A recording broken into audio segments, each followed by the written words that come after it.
What is this?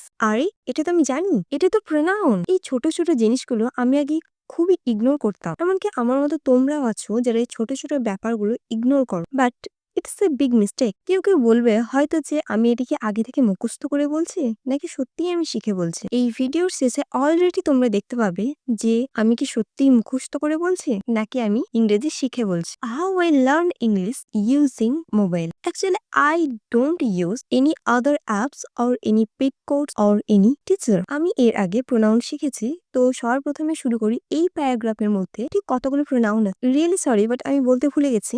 There is the topic which I cover today. First, I learned find the pronoun. After that, 5 new words. Then I learned about daily new sentence, which is very important to learn English. Completing this topic, finally I learned which tense are this sentence in.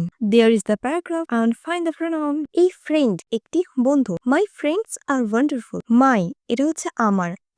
আমি এর subjective এর possessive pronoun হচ্ছে মাই। আমার বন্ধুরা হয় wonderful এর অর্থ হচ্ছে চমৎকার। আমার বন্ধুরা চমৎকার। বাংলাতে হয় এটা ব্যবহার করলেও হয় কিংবা না করলেও, যদি উচ্চ থাকে তাহলেও কোনো অসুবিধা নেই। আমার বন্ধুরা চমৎকার। They are kind and fun to be around.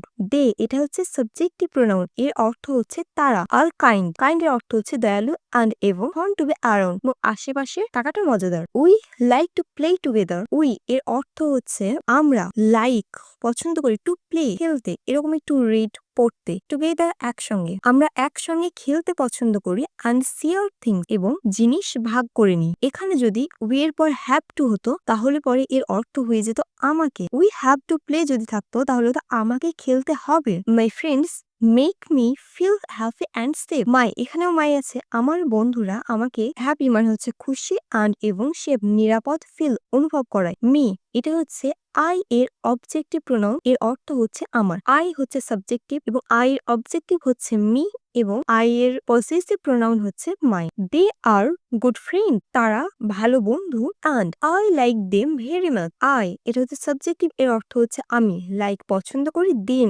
তাদেরকে। দেম এটা হচ্ছে দে এর অবজেক্টিভ প্রোনাউন। দে এর অর্থ হচ্ছে তারা এবং দে অবজেক্টিভ প্রোনাউন যদি হয় তাহলে শেষে কে যুক্ত করতে হয়, তাহলে এর অর্থ হবে তাদেরকে। আমি পছন্দ করি তাদেরকে ভেরি মাচ, খুব বেশি। We have fun together everyday. We এর অর্থ হচ্ছে আমরা, হ্যাভ ফান টুগেদার, টুগেদার এর অর্থ হচ্ছে একসঙ্গে, ফান মজা করি, এভরি আমরা প্রত্যেকদিন একসঙ্গে মজা করি। এখানে কিন্তু হ্যাভ টু নেই যে এর অর্থ আমাকে হবে, এখানে হ্যাভ আছে। My friends are very special to me.